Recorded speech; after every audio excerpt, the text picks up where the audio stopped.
We need help. We need immediate help. It's very red. I can see it. I need to get my kids out of here. You need to evacuate yourself. Do it now. People was like shocked, crying, run everywhere. On the night of October 8th, 2017, a fast-moving wildfire in Northern California killed 22 people. The Tubbs fire burned tens of thousands of acres of land and more than 5,000 structures. Most of us were all seasoned dispatchers. What I was hearing on the other end was complete chaos. So if I can't send everybody help, what can I do? I can prepare them to help themselves. I'm Chriselle Pillay. Rose Adieta and I are your hosts for But Next Time, a podcast about the ways people tap into their resilience and organizing strength when catastrophe hits. I'm Rose. Chriselle and I met through a network of grassroots advocates working on issues of racial justice, housing, and land. When it rains, it pours through my living room windows, my kids' window. The mold is deep inside of the walls and people are extremely sick. Years later, they still have not repaired a lot of these homes. There's never a time where you can't use your voice. Your voice is your freedom. Over the course of this series, we'll meet activists and organizers committed to building justice and a sustainable future. You're listening to But Next Time.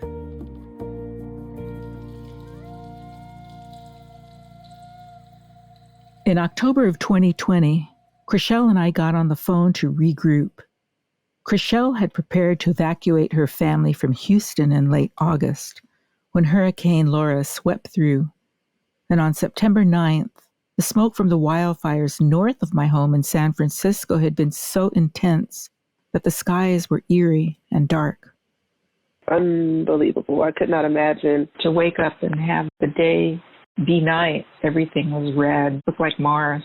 In Houston, we were watching Hurricane Laura, and it just missed Houston by a hair. The people in Houston, especially those folks that are the most vulnerable, really have PTSD when it comes to any type of tropical storm activity coming our way. Just watching my kids, is it going to be like it was for Harvey? Or is it going to flood in our house? When we started this podcast, we wanted to focus on how disaster affects communities that have already been marginalized. Then COVID happened. We had to focus attention on what each event could teach us without letting the chaos take over. We didn't want to lose sight of the hard-won lessons we'd spent time learning before the pandemic, because with each turn of events, the same themes kept resurfacing, more strongly, with more clarity, and we set out to put those lessons in perspective. So let's go back in time a bit and pick up where we left off, in Santa Rosa, California. We met people behind the scenes of the region's famed wine country, farm workers, emergency workers, tenant organizers, people who'd seen systems fail in 2017 during the Tubbs fire in ways they knew were avoidable. I think the biggest black eye the county took was the lack of communication to our Latino community during 2017. Even if Spanish speakers got the different alerts that went out, they were not in Spanish. People had no clue what to do. In our last episode, we met Alma Bowen, an emergency dispatcher in Sonoma County for many years, until the Tubbs fire sent her in another direction. Alma left her job and started a nonprofit to help her community prepare for disaster. When she had to evacuate during the Kincaid fire in 2019, she posted a video for her organization's followers. We just had to evacuate the evacuation center in Hillsburg. If you are in the process of evacuating, be safe out there. She and others she worked with had been in many conversations with aid organizations. The American Red Cross had 0 volunteers that were fluent or even knew Spanish to any degree. So how do you talk to each other? Unlike in 2017, they were allowed to set up a Spanish language information table at the Red Cross Evacuation Center. And made sure that there were friendly faces that spoke Spanish right up front to greet people coming in. Alma remembers what she saw as farm workers and their families arrived seeking aid in 2019. Most of them had been working all night because as soon as that fire hit, most of the vineyard management companies wanted their grapes picked. It was the end of the season. They didn't want to lose their crops. Alma told us that local nonprofits staffed information tables at every shelter. That's who you're going to want servicing your community. The people that already know what that community needs. We have relationships of trust. that you can't build just because you pop up your little sign in front of something. We're talking with the Red Cross because our hope is that it just becomes part of what they do. Local agencies made some headway connecting Spanish speakers with disaster information and resources, and the county hired a Spanish-speaking public information officer. But the problem was bigger than that. Many farm workers in the region do not speak English or Spanish. They speak indigenous languages. Lo malo es que no daban las lenguas indígenas. Ahí lo que no saben la gente es que hay más comunidades, otras lenguas como es triqui, mixteco, zapoteco, chatino, y cómo una persona indígena, una mujer, un niño puede sobrevivir cuando hay un desastre. Imagine not being able to understand disaster alerts because they're in a language you don't know. Maribel Moreno is one of the people we met from the Triqui community of Oaxaca, Mexico. She had been in California less than a year when a relative called her the night of October 8, 2017, to tell her about the wildfire. Mi tía me llamó por teléfono diciendo de que había incendios ahí alrededor de Santa Rosa y nos dijo que nos evacuáramos porque ellos trabajan en el campo y vieron el incendio. Éramos muchos, como casi a 10 personas. Teníamos un carro chiquito que cabían 6 personas, pero ahí todos entramos ahí en el carro. With 10 people in a small car, they had to fend for themselves, driving into the unknown. We met Maribel Merino 2 years later. When the Kincaid fire hit in 2019, she went to shelters to translate emergency information. She wore her traditional woven and embroidered tunic called a huipil. Las mujeres se nos acercaron nomás porque teníamos nuestro huipil, nos preguntaron qué ayuda ofrecíamos. Habían personas que se me quedaban mirando y ahí había dos mujeres que se me acercaron hablando mi lengua. Maribel had found other indigenous people from Mexico who were interested in keeping their traditions and languages alive as they struggled to provide for their families in Northern California. One of the people she met was Julio Soriano. He's Mixteco, and he came to the U.S. when he was 10. Ticacueño, Santo Domingo, Tonalá. Julio's father, brothers, and uncles work in the vineyards of Sonoma County, and many of the women in his family are hotel workers. Most of these recently arrived immigrants only speak their native language, are very deeply connected to their culture, but also that makes them targets for discrimination and exploitation by both Hispanic communities that are not native and by white communities. Mariano Alvarez, who we spoke with in the last episode, is a community worker with California Rural Legal Assistance. He sees firsthand how indigenous monolingual speakers get the hardest, lowest paying jobs, while some of the Spanish-speaking immigrants move up the ladder, becoming drivers, foremen, contractors. Mariano is also from Oaxaca, and his native language is Triqui. In the wine country, the majority of the farm workers is indigenous. A lot of growers want indigenous workers because they work very, very hard. They pay you if you bring indigenous to their group. So they say, oh, migrant, which is indigenous, we're going to put you that worst job. La Unión Indígena es una organización fundada por la necesidad de luchar contra el genocidio cultural y el genocidio lingüístico. Maribel, Julio, and others who host the radio show are part of an organization called Movimiento Cultural de la Unión Indígena. So Unión Indígena comes from a legacy of resisting erasure, both historically and contemporary times, and also building power from those you could say had the least power. We survived the organized extermination of indigenous people. Now we continue to die every time a language dies. Society might not think we're dying, but every time a language dies, that's the existence of how you see the world and how you relate to the world. And every time someone says, I'm not indigenous anymore, it means we died in some way. The cultural knowledge of indigenous peoples is of tremendous value to these communities. and to all of us. As wildfires have become more frequent in California and the West, there's been a lot of debate about how to manage forests. Some have called for a return to traditions of Native people who practiced deliberate burns for thousands of years. We acknowledge that we are on Pomo land and on Mishawal-Wapo land. We know that these fires wouldn't happen if climate change wasn't a thing, but also if the First Nations had the sovereignty and authority to practice their science, which would be to burn in the right time, in the right places, so that you don't have these kind of fires. In 2019, Maribel received alerts from Sonoma County on her phone about a fire in Healdsburg. She was worried about people in her community who might not have access to information, and she immediately contacted radio station KBBF, the radio station we spoke about in our first episode. The station played a critical role during the Tubbs fire by broadcasting emergency information in Spanish.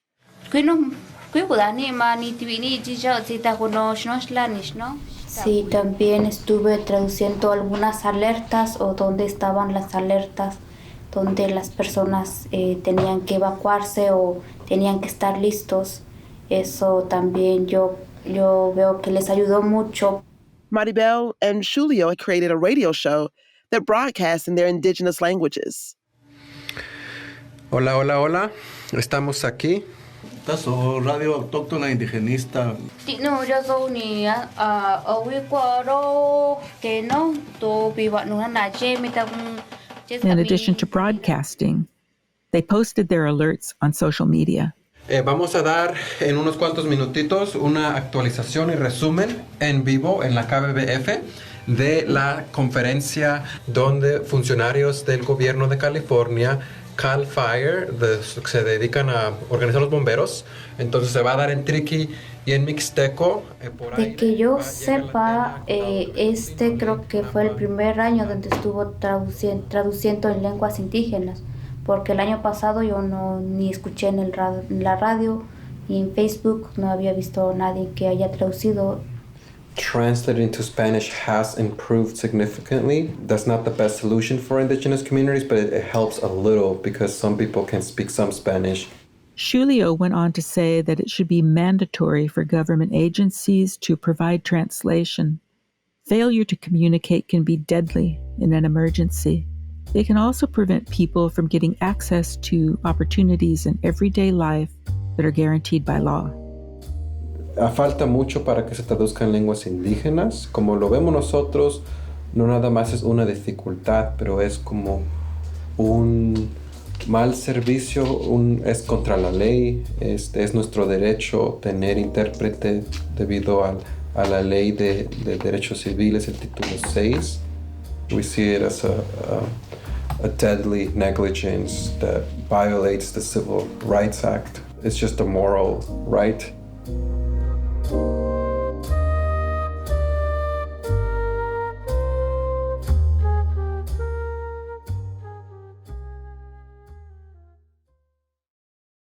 In March 2020, we had just returned from a trip to Puerto Rico. There, we met with people on the island and from across the United States. They'd weathered disasters and had lessons to share about ways to help each other. Right after we got back, the COVID-19 pandemic confined many of us to our homes. Wine country was still reeling from the wildfires, and now there was a new disaster to deal with. No one had been prepared for a global pandemic. Maribel and Julio took to the airwaves to broadcast public health information in their indigenous languages. Alma made public service announcements for local officials and organizations in Spanish. Y juntos vamos a aplanar la curva del COVID-19. Cuídense. She took protective equipment and information directly to workers in the fields. Another person we caught up with was Beatriz Camacho. She'd been helping to form a tenants union after the wildfires in Sonoma County. We called her to find out how COVID-19 was affecting people there. The biggest thing right now that we're seeing is folks fearing eviction. And it's something that's so traumatizing. We keep hearing over and over, shelter in homes, don't go anywhere. And that's impossible when you're being evicted from your home. We realized that nobody in the county was making any effort to ensure that tenants were aware of what their protections are currently. It's pretty disheartening that city officials just don't see the need to move quickly on something like this. Yes, definitely. So we're hoping that finally we get some relief for our renters here in Sonoma County who are experiencing just the brunt of this economic crisis. Because we were locked down and adjusting to this new norm, Rose and I had the time to see how our own neighborhoods were responding to this crisis. In Rose's neighborhood, in the Mission District of San Francisco, she witnessed a remarkable example of deep collective organizing and mutual aid. I've lived there for almost 25 years, and I love the spirit of the place. It's home to me. When I walk out my door, there's so many familiar faces. People know each other. They care.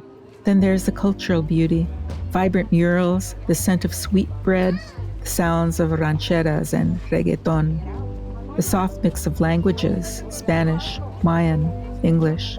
As an organizer, I also feel something intangible about the people here. We're used to making a lot from a little, and in the Mission, we've created something for the whole world to savor. In the early days of the pandemic, when so many people in the Mission were getting sick, I saw a COVID testing site and a hub for food and services pop up a few blocks from my house. I watched in awe as they served hundreds of people every day. Local leaders, people I know, initiated and ran these efforts. A year into the pandemic, I visited Valerie Tullier-Lewa to find out how the Latino Task Force had organized to make such an important impact on our city. The Latino Task Force formed within the first week of shelter in place. There, has been a history of activism and for generations, and so there was a couple of us, what we call veteranas, who came together that first week and said, "Hey, this is a pandemic. It's going to hit our community, and it's going to hit it hard. We just know it." As lockdowns began, people had no safety net. The schools shut down. You have parents who are monolingual. They don't have Wi-Fi. So we really tried to get families connected. We also knew that people began to lose their jobs. So we began with the Mission Food Hub, and it has grown to 3 times a week, feeding up to 9,000 families. Just so many people putting in the work, sitting at the tables, boxing up the food. How did you deal with fear when so many people were getting sick? There was no fear. We come from a line of community activists that when we see the fire, we don't run from the fire, we run to the fire. We knew we had a job to do, and it got done. Valerie explained that the Latino Task Force, 32 nonprofits in all, didn't just happen. It's the result of decades of work, relationships, and sophisticated political advocacy. An essential services hub helped thousands of people with rent relief, legal services, filing their income taxes, applying for jobs, and affordable housing. We also developed a trilingual website. It is in Spanish, Maya, and English. We have a large Mayan population here. I want to acknowledge that the city did not know how to communicate with our community.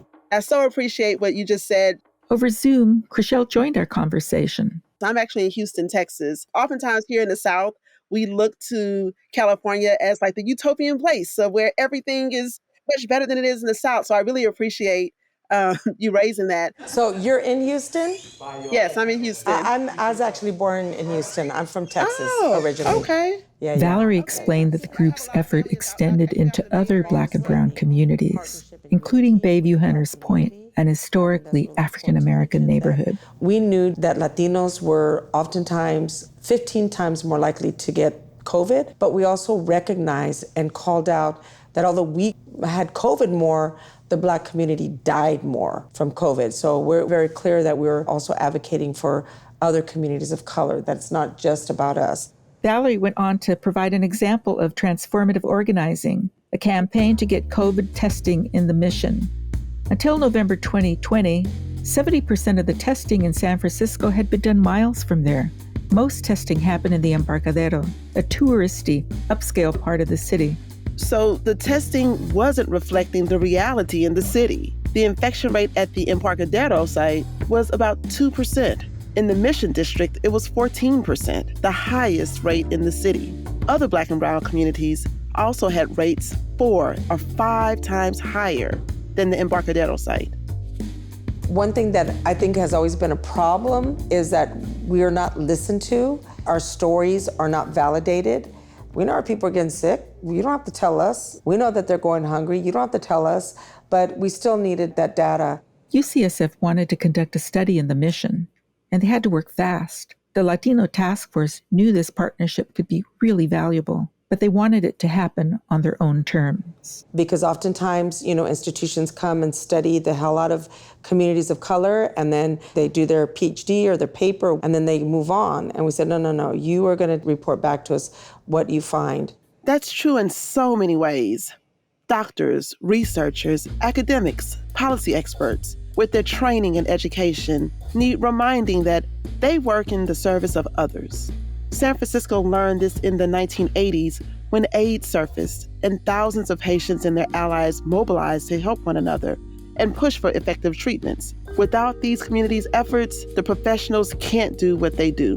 So let's not get it twisted. Our community is allowing and giving you permission to bring your services here. You're here to serve with humility and respect.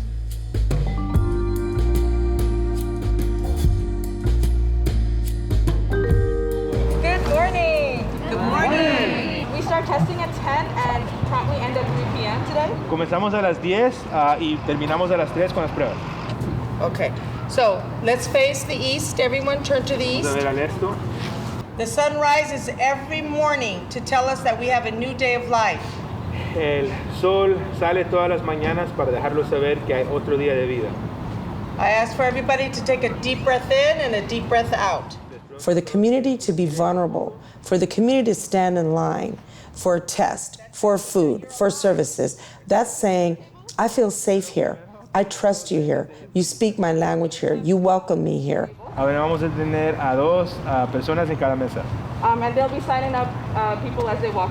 Y van a estar registrando personas cuando lleguen. When the task force began the COVID survey in the Mission with UCSF, there were plenty of hurdles. Task force organizers knew an online survey wouldn't accurately reflect the reality of their neighborhoods. They needed to go door to door, but it was only 6 weeks into the shelter in place, and the disease experts and city bureaucrats believed no one would answer the knock. These were organizers who had worked on campaigns, done field work and phone banking. In 4 days, 450 people knocked on 1,400 doors within one census tract. They approached each door as many as 5 times. Using a buddy system and iPads, they registered people for COVID testing appointments at a local soccer field or school. As a result, 4,200 people came out for tests. The data gave them everything they needed to know. All the people who tested positive were people of color. Most of them didn't have the option to stay home. They had to work. A third of their households brought in under $50,000 a year in one of the most expensive cities in the U.S. Collecting this data was not an endpoint for the task force. It was a beginning and a way to leverage more resources for the community. As soon as you know you're positive, we take care of all your basic needs. That way you can stay home. If you have, 8 in your household, we'll bring you 2 food boxes, whatever you need. The task force went on to do 70,000 COVID tests in the southeast sector of San Francisco for predominantly Black and brown communities. If they hadn't pressed for that, the reality of the pandemic in the city would have been hidden, and the response would have been much less equitable. When vaccines became available, the task force was responsible for tens of thousands of shots. COVID has taught us so much. What I think is important to share about the Latino Task Force is that we're not going to just criticize you. We are going to give you a plan of action, the solutions that we need in our community. You just back it up with some resources. We'll back it up with our resources. We got plenty of people power. We got plenty of heart. We got plenty of grit. The Latino Task Force not only leveraged millions of private and public dollars to help people in the mission survive a pandemic, they maintain local control of those resources by demanding respect and refusing to compromise. When organizers do that right, they can protect not only their communities, but their entire cities. They changed the way large institutions and government agencies operated this time. In our next episode, we'll head to my city, Houston, where our response to the pandemic was very different. There, a clash of state and local politics undermined the effort to control the spread of COVID. But everything we learned when recovering from Hurricane Harvey taught us how to leverage our legal rights and the power of the ballot box.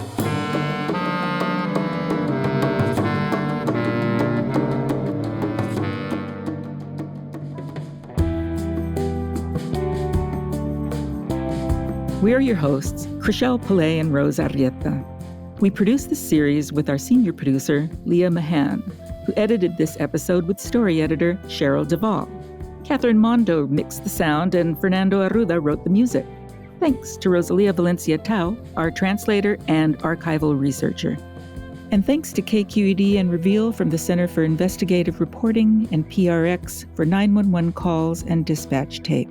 But Next Time is part of the Rise Home Stories project, made possible by a grant from the Ford Foundation's Cities and States program. Jolu Productions and Working Films offered leadership and support. Executive producer, Luisa Dantas. Supervising producer, Paige Wood. Impact producer, Anna Lee and Julia Steele Allen. Associate producer, Kadi Diallo. Special thanks to Amy Kenyon, Jerry Maldonado, and Lane Kaplan-Levinson.